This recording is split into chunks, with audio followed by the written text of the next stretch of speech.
종교개혁 500주년을 기념하는 종교개혁 기념 예배의 자리입니다.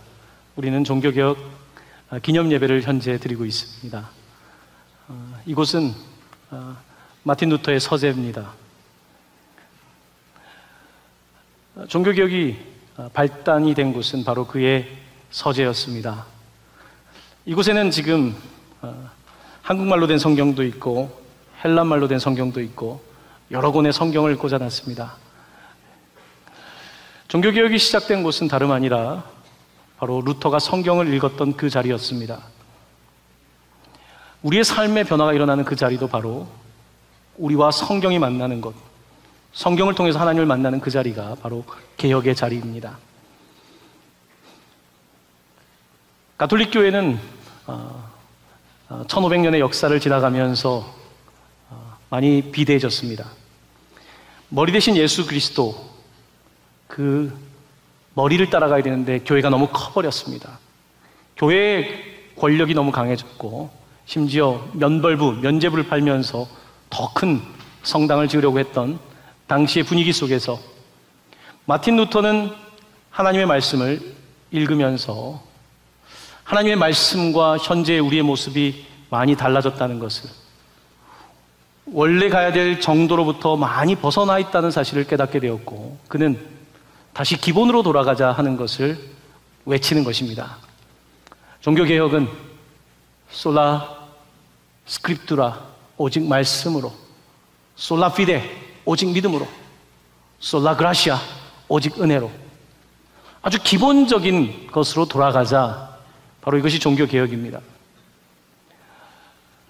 올해 초에 특별 새벽기도의 주제가 혁신은 뿌리에서 시작된다였습니다. 혁신이라고 하는 단어, 우리가 요즘은 영어 단어로도 많이 사용하고 있습니다. radical. 어떤 변화를 뜻하는 radical이라고 하는 단어의 어원은 뿌리를 뜻하는 루트에서 나옵니다. radical해지려면, 개혁하려면, 혁신을 일으키려면 잎사귀나 줄기를 건드려야 되는 것이 아니라 뿌리를 건드려야 된다. radical은 바로 루트의 문제이다, 뿌리의 문제이다라고 말하고 있는 것입니다. 종교개혁이 가지고 있는 그 하나의 의미는 바로 뿌리, 성경 말씀으로 돌아갔던 그 힘에 있는 것입니다. 지난 1000년 동안의 역사 가운데 가장 영향력 있는 인물을 3명 뽑으라고 한다면 많은 사람들이 마틴 루터를 지목합니다. 그 이유는 그가 이 기독교 역사의 뿌리 안에 들어가서 교회의 모습을 보고 그가 쇄신을 할 수 있었던, 그와 같은 사역을 감당했기 때문입니다. 오늘 종교개혁을 맞이하면서 우리는 다시 우리의 기본에 대해서, 성도의 기본, 교회의 기본, 그리스도인의 기본에 대해서 한번 다시 생각해 보아야 될 것입니다. 오늘 이와 같은 기본을 생각하는 종교개혁 기념주일에 성서 1과는 우리에게 마태복음 22장을 본문으로 주고 있습니다. 오늘 본문은 기본에 관한 이야기입니다. 한 율법사, 로이어, 법을 공부한 사람이 예수께 와서 시험하여 묻습니다. 선생님, 율법 중에서 어느 계명이 크니까? 법에 관하여 물으면서 어느 계명이 큽니까? 어떤 계명이 더 상위법입니까? 여러분, 법의 구조는 헌법이 있고 그 아래에 법규가 있고 밑에 판례와 관습법이 있습니다. 법은 항상 상위법에 의해서 하위법이 지배를 받게 되어 있는 것입니다. 오늘 이 율법사는 예수님께 와서 어느 계명이 더 큰 계명입니까? 라고 물어보면서 법적인 논리로 예수님을 궁지에 몰아넣으려고 했던 것입니다. 그때 예수님께서는 2가지 계명을 말씀하십니다. 첫째는 하나님을 사랑하는 것이고, 둘째는 내 이웃을 내 몸같이 사랑하는 것이라고 말씀하십니다. 자, 그런데 이 너무나 기본적인 성경의 헌법과도 같은 이 내용, 이 등장하게 되는 배경을 조금 아셔야 될 것 같은데요. 이제 성경으로 좀 돌아가 보려고 합니다. 여러분이 가지신 성경책에 이 배경을 보시려면 15절 말씀으로 먼저 가겠습니다. 오늘 이 앞에는 바리새인들과 사두개인이 등장하는데, 이들은 국회의 여당과 야당, 혹은 야당과 여당이라고 할 수 있습니다. 당시에 이 사네드린이라고 하는 이 입법기관을 붙잡고 있었던 바로 이 사두개인들과 바리새인들이 와서 예수님과 법적인 논쟁을 하는 장면이 먼저는 펼쳐지게 됩니다. 제가 먼저 15절부터 말씀을 읽을 때에 눈으로 한번 따라와 보시기를 바랍니다. 이에 바리새인들이 가서 어떻게 하면 예수를, 그 다음 단어를 주목해 보십시오. 말의 올무에 걸리게 할까 상의하고, 말의 올무, 법적인 문제를 찾아보려고 했던 것입니다. 자기 제자들을 헤롯 당원들과 함께 예수께 보내어 말하되, 선생님이여, 우리가 아노니 당신은 참되시고 진리로 하나님의 도를 가르치시며 아무도 꺼리는 일이 없으시니 이는 사람을 외모로 보지 아니하심이니이다. 그 다음에 17절에 가면 중요한 질문을 이렇게 던집니다. 가이사에게 세금을 바치는 것이 옳으니까 옳지 아니하니까. 자, 그때 예수님께서 뭐라고 말씀하십니까? 21절을 보십시오. 21절 저와 함께 봉독합니다. 이르되 가이사의 것이니이다. 이에 이르시되 그런즉 가이사의 것은 가이사에게, 하나님의 것은 하나님께 바치라 하시니. 아멘. 바리새인들과 헤롯 당원들이 와서 예수님을 궁지에 몰아넣는 논리는 이겁니다. 자, 우리 이스라엘 사람들은 하나님의 통치를 받고 있는 사람들인데 동시에 로마의 속국인데 세금 문제를 어떻게 해야 됩니까? 가이사에게 세금을 내야 합니까? 내지 말아야 합니까? 가이사에게 낸다고 하면 신앙이 부족한 사람이 될 것이고, 가이사에게 내지 않으면 시민으로서 문제가 발생하는 이와 같은 상황을 놓고 질문을 던지는 것입니다. 예수님께서는 그때 아주 명쾌하게 대답하십니다. 동전 하나를 보여주시면서, 동전에는 가이사의 얼굴이 있으니까 가이사의 것은 가이사에게, 하나님의 것은 하나님에게. 자, 왜 이 사람들은 이런 질문을 던졌을까요? 이런 질문을 던진다는 것은 그들의 삶 속에서 법으로 자기들을 보호하고 법적 논쟁을 만들어내는 사람들은 뭔가 숨기는 것들이 있는 사람일 가능성이 높습니다. 예수님은 그들에게 가이사의 것은 가이사에게, 하나님의 것은 하나님께 바치라고 말합니다. 자, 두 번째 부류의 사람들이 등장합니다. 23절 말씀을 보시기를 바랍니다. 23절에는 사두개인의 이야기가 등장합니다. 부활이 없다는 사두개인들이 그날 예수께 와서 물어 이르되, 선생님이여, 제가 지금부터 조금 빨리 읽겠습니다. 선생님이여, 모세가 일렀으되 사람이 만일 자식이 없이 죽으면 그 동생이 그 아내에게 장가들어 형을 위하여 상속자를 세울지니라 하였나이다. 우리 중에 칠형제가 있었는데 마지가 장가들었다가 죽어 상속자가 없으므로 그 아내를 동생에게 물려주고 그 둘째와 셋째로 일곱째까지 그렇게 하다가 최후에 그 여자도 죽었나이다. 그런즉 그들이 다 그를 취하였으니 부활 때에 일곱 중에 누구의 아내가 되리이까? 자, 여기까지입니다. 사두개인들은 부활이 없다라고 말하는 사람들이고 바리새인들은 부활이 있다라고 말하는 사람들입니다. 사두개인들이 와서 이 스토리를 만든 겁니다. 법이라고 하는 것은 케이스에 대한 거죠. 하나의 케이스 스터디를 낸 겁니다. 자, 한 사람이 결혼했는데 죽었습니다. 형수가 남아있는데 그 당시에 책임은 둘째 동생이 형수를 취하는 것입니다. 그런데 둘째 동생도 죽었습니다. 이렇게 했는데 셋째도 죽고 일곱째까지 죽었는데 부활했습니다. 죽고 다 부활했는데 그러면 누가 이 아내의 남편입니까? 라고 물어본 것입니다. 여러분, 법적인 질문은 이런 거죠. 이렇게 애매한 케이스를 만들어내고 그것을 묻고 있는 것입니다. 자, 그때 예수님께서 뭐라고 말씀하십니까? 32절 33절입니다. 함께 봉독합니다. 나는 아브라함의 하나님이요 이삭의 하나님이요 야곱의 하나님이로라 하신 것을 읽어보지 못하였느냐? 하나님은 죽은 자의 하나님이 아니요 살아있는 자의 하나님이시니라 하시니 무리가 듣고 그의 가르치심에 놀라더라. 아멘. 저는 오늘 이 말씀을 묵상하면서 한 가지 사실을 깨닫게 되었습니다. 자, 이게 제 성경책인데요. 자, 이 성경책에 보면 지금 사두개인의 논쟁과 바리새인의 논쟁이 등장하는데, 여러분이 논쟁은 얼마나 가치 있는 논쟁입니까? 지금 부활해서 7사람이 있었는데 이게 누구의 아내이냐? 물론 이런 일이 발생할 수 있겠죠. 그런데 이런 질문을 던지는 사람들은 법적인 논리를 통해서 자기의 진영을 공고화하게 하는 어떤 정당에 속한 사람들입니다. 이들의 논쟁의 논쟁을 거듭하고 법의 법을 이야기하는데 쓸데없는 이야기가 너무 많은 것입니다. 예수님께서는 이 전체 분량 중에서 가장 핵심적인 이야기는 뭐냐면 하나님 사랑하고 이웃을 내 몸처럼 사랑해라. 이 계명이면 족한데 사람들은 이 계명 이외에 수많은 논쟁을 만들어냅니다. 이건 교회도 마찬가지더라고요. 예수님께서 주신 계명을 하나님 사랑하고 이웃을 사랑하라고 하면 그 말씀을 우리가 받으면 되는데 하다 보니까 뭐가 많이 생겨나더라고요. 조직이 생겨나기 시작했고요. 조직이 생겨나니까 규칙이 생겨나기 시작했고요. 법이 생겨나기 시작했고 그러다 보니까 갈등이 일어나고 그래서 예수님께서 하신 말씀을 따라가기보다는 몸이 비대해지는 상황이 발생하게 되는 것이죠. 여러분의 인생은 어떻습니까? 이게 여러분의 인생의 페이지라고 한다면 여러분의 인생에 쓸데없는 것이 얼마나 많이 있습니까? 중요하다고 생각하고 있는데 실제적으로 별로 영향가 없는 일들이 여러분에게 얼마나 많이 있습니까? 핵심적인 것에 들어가지 못하고 시간 중요한 것 같은데 사실은 별거 아닌 것에 얼마나 많은 사람들이 시간을 허비하고 있습니까? 종교개혁은 다름이 아닙니다. 우리 가운데 있는 이와 같은 사라져도 돼야 될 내용들, 이런 것들을 제거하고 기본으로 본질로 돌아가자는 것, 이것이 종교개혁의 핵심인 것입니다.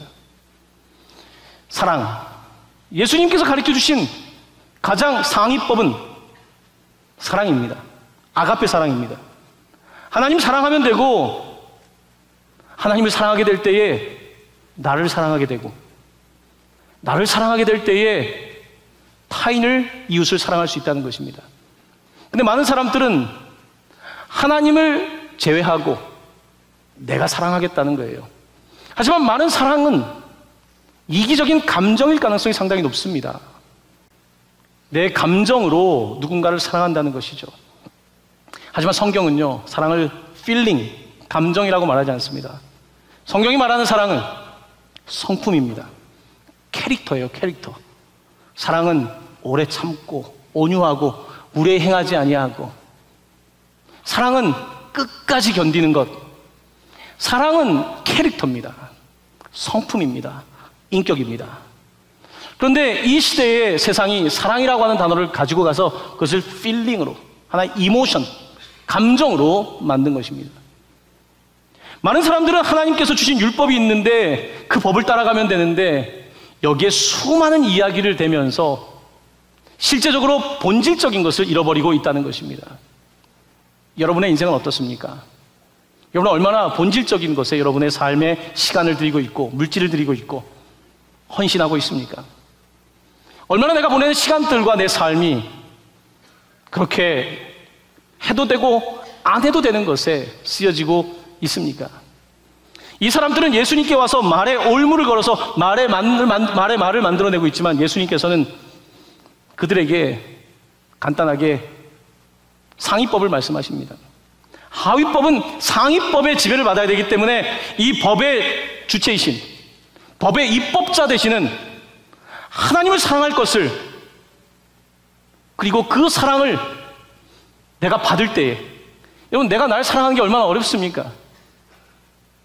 나를 건강하게 사랑하는 게 얼마나 어렵습니까? 내가 하나님을 사랑할 때 내가 나를 건강하게 사랑하게 되고 나를 수용하게 되고 못난 나지만, 더러운 나지만 나를 사랑하게 되고 나를 사랑하게 될 때에 비로소 이웃을, 옆에 있는 사람이 보이고 그들을 사랑하게 된다는 것, 바로 주님의 말씀 아닙니까?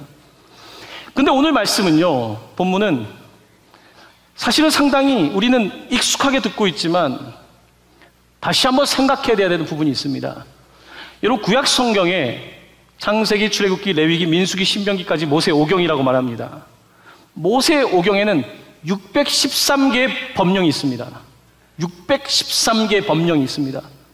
이 모든 법령 중에서 가장 중요한 법령을 지금 예수님께서 두 가지를 말씀하셨는데, 이 두 가지의 말씀은 구약 성경에는 서로 붙어 있지 않습니다. 자, 무슨 말씀이냐면, 첫 번째 말씀하신 하나님 사랑은 신명기 6장 4절의 쉐마의 말씀으로 이렇게 기록되어 있습니다. 이스라엘아 들으라, 우리 하나님 여호와는 오직 유일한 여호와이시니 너는 마음을 다하고 뜻을 다하고 힘을 다하여 내 하나님 여호와를 사랑하라. 신명기에 있는 말씀입니다. 자, 그럼 두 번째, 내 이웃을 사랑하라는 말씀 어디 있는지 아십니까? 레위기 19장 18절입니다. 내 이웃 사랑하기를 내 자신과 같이 하라.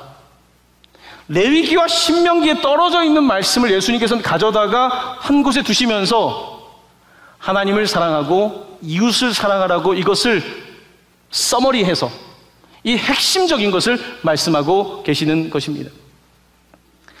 종교개혁이 일어났던 당시에 뿐만 아니라 로마 시대도, 헬라 시대도 사람들의 삶을 잘 보면 종교 따로, 생활 따로입니다.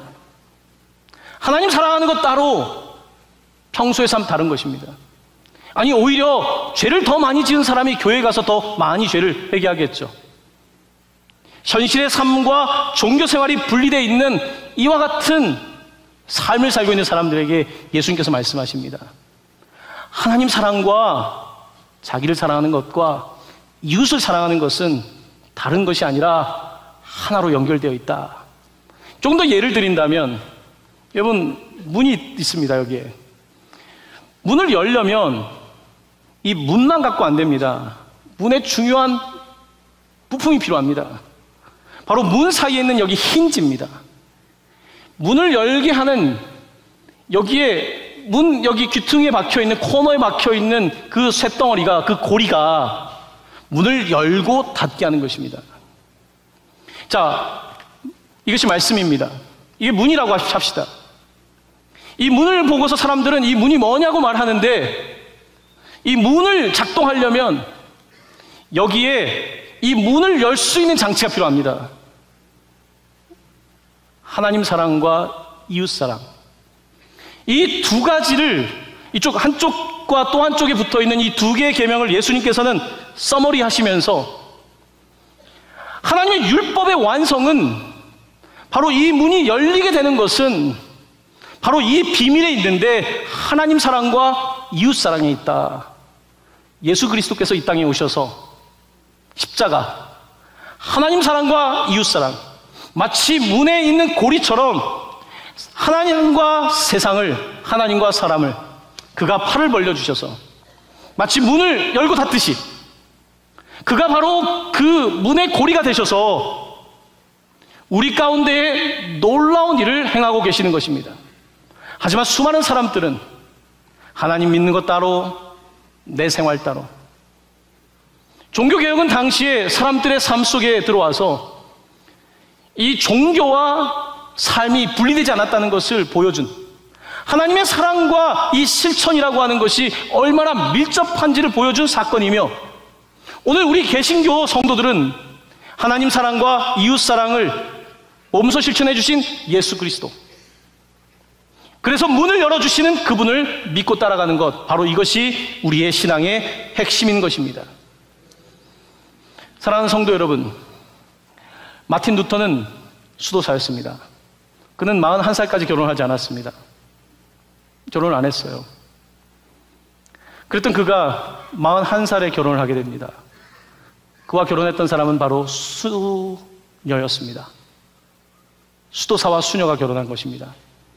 여러분, 성당에 신부님과 수녀가 결혼했다고 하면 신문 1면에 뜨겠죠. 그 당시는 더했던 시대입니다. 루터는 내가 혹시 결혼을 하게 되면, 그가 결혼에 반대했던 것이 아니라 결혼을 하게 되면 혹시나 가톨릭 교회에서 저 사람은 신부로서의 서원을 지키기가 어려우니까, 수도사 서원을 지키기 어려우니까 결혼했다는 말을 들을까봐 그는 결혼하는 것을 꺼려했었습니다. 주변의 사람들도 만류했었습니다. 근데 그가 카트리나라고 하는 이 여자와 결혼하게 됩니다. 카트리나라고 하는 여자는 귀족 가문에 태어났지만 굉장히 가난한 집안 태생이었습니다. 그래서 어린 시절에 이 수도원에 보내서 어린 시절을 보내게 됩니다. 그래서 그곳에서 교육을 받고 먹고 자고 하면서 지내게 되었고요. 10대에 이제 수녀로 헌신을 하게 됩니다. 근데 이 카트리나는 수도원의 삶이 행복하지 않았어요. 그 당시에 이제 종교개혁의 분위기가 일어나고 있었습니다. 카트리나와 수녀들이 루터의 책을 읽게 됩니다. 그러면서 개혁 사상에 동의를 하게 되고요. 루터에게 편지를 씁니다. 수녀원에 있는 자기들을 좀 나갈 방법을 가르쳐달라는 거예요. 당시에는 철저하게 봉쇄되어 있었고, 수녀원을 함부로 나가게 되면 온갖 매질과 평생 감옥에 살아야 되는 어려움을 겪어야 됐습니다. 수녀원을 벗어난다는 것은 목숨을 건 일이었습니다. 루터에게 도움을 구하고, 루터가 몰래 어떤 사람을 집어넣어서 12명의 수녀가 도망을 치게 됩니다. 그 중에 한 명이 바로 루터의 부인인 카트리나입니다. 자, 이들이 나왔어요. 갈 데가 없습니다. 집으로 돌아가라고 하는데 집에서 받기가 싫은 거예요. 왜냐하면 로마 가톨릭 교회의 법을 어겼기 때문에, 이것이 가정에 어려움이 될 수 있기 때문에. 그래서 이들을 결혼시키는 일을 루터가 합니다. 이들이 다 결혼을 해요. 한 명이 결혼을 못했어요. 바로 그게 카트리나였습니다. 왜 결혼을 못했을까요? 안 한 것일까요? 못한 것일까요? 어떤 사람들은 그녀가 중매를 여러 번 해줬지만 매치가 안 됐던 겁니다. 사진을 보면 카트리나가, 모르겠습니다, 서양 사람들의 눈은 어떤지, 그렇게 아름다운 외모는 아닙니다. 홀로 남아있던 카트리나, 그녀는 이렇게 생각했을지 모릅니다. 아마 루터가 나의 짝인가? 그들 15살 차이가 납니다. 카트리나 26살, 루터 41살 때 그들은 결혼하게 됩니다. 15살 차이, 그들은 함께 결혼 생활하면서 루터는 수도원에서 배운 것보다 더 많은 것을 배웠다고 말합니다. 여러분도 결혼해서 많은 걸 배우시죠? 평생 배운 것보다 더 많은 걸 배우고 있지 않습니까? 고개를 끄덕. 결혼하신 분들은 그게 무슨 뜻인지 알고 계시지요? 루터는 카트리나와 결혼해서 함께 가정을 꾸리는데요. 카트리나는 굉장히 부지런한 여성이었다고 합니다. 새벽 4시에 일어나서, 루터는 맨날 공부만 하는 사람이었거든요. 공부하고 강의하는 신학교 교수.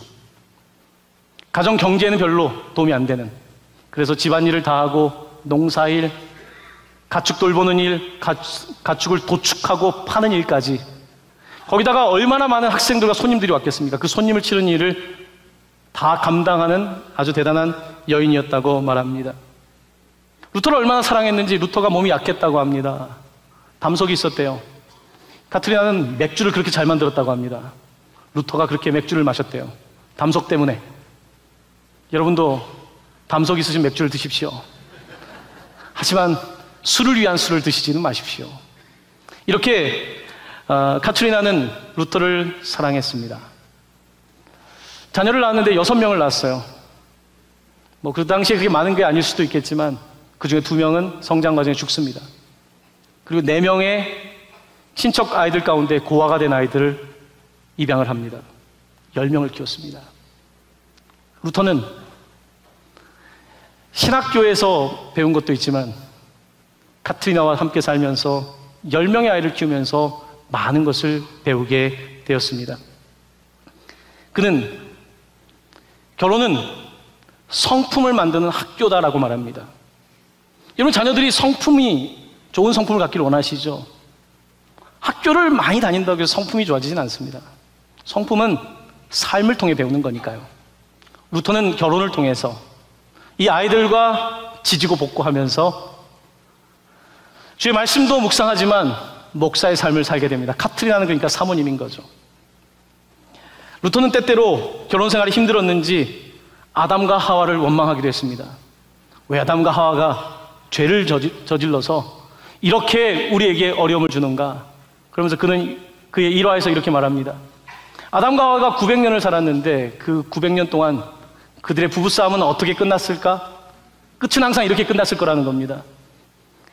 하와가 남편에게 왜 선악과를 따먹었어?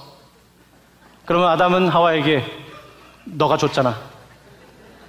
부부싸움의 끝은 항상 비슷하게 끝나지 않습니까? 했던 얘기를 맨날 반복하는 것이겠죠.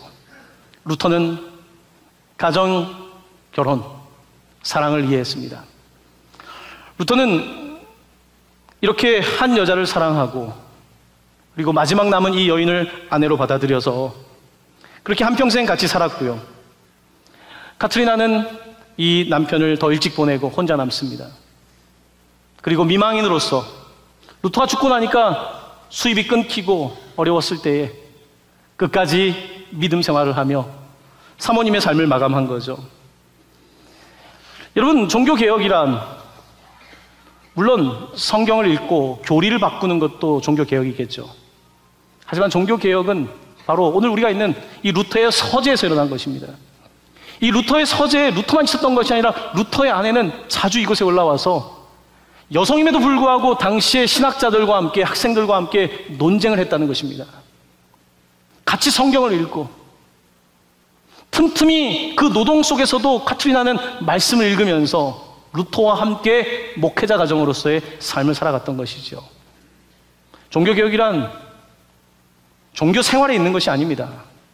종교개혁의 핵심은 바로 루터의 서재에 있는 것입니다. 바로 이곳에서 만났던 주님, 그리고 이곳에서 차를 갖다 주었던 아내, 그리고 서재 주변을 시끄럽게 했던 이 아이들, 이 속에서 루터는 아가페의 사랑이 무엇인지, 하나님의 사랑이 단지 종교에 머무는 것이 아니라 실제적으로 내 삶에, 그리고 옆에 있는 가장 가까운 이웃인 아내에게, 자녀에게, 그리고 이웃들에게 나타나야 됨을 그는 몸소 경험했던 것입니다. 바로 이것이 종교개혁 500년의 역사, 개신교의 역사입니다. 사랑하는 성도 여러분, 여러분의 인생은 가장 중요한 것으로 가득 차 있습니까? 아니면 불필요한 것들로 가득 차 있습니까? 무엇을 좀 잘라내야 되겠습니까? 무엇을 좀 내보내야 되겠습니까? 오늘 예수님께 이 질문을 던지는 모든 사람들은 가장 핵심적인 상위법이 아니라 관습법, 관습에 의하면 이렇고 판례에 의하면 저렇고 법은 이렇다 하는데 어떻게 생각하십니까? 라고 말할 때 예수님께서는 그들의 마음을 아시고 사랑하십시오. 사랑하십시오. 하나님을 사랑하십시오. 자기 자신을 사랑하십시오. 자기를 사랑하는 것처럼 이웃을 사랑하십시오. 이것이 모든 계명의 완성입니다. 예수께서 그렇게 말씀하신 것입니다. 종교개혁 500주년을 맞이한 부천농학교 성도 여러분, 여러분의 삶에 불필요한 것들을 좀 제거하고 그리스도의 사랑으로 여러분의 인생에 서재든 직장이든 시끄러운 가정이든 어디든 사랑이 넘쳐나고 아가페가 풍성해지는 그와 같은 가정, 직장, 교회, 삶이 되기를 예수님의 이름으로 간절히 축원합니다. 아멘.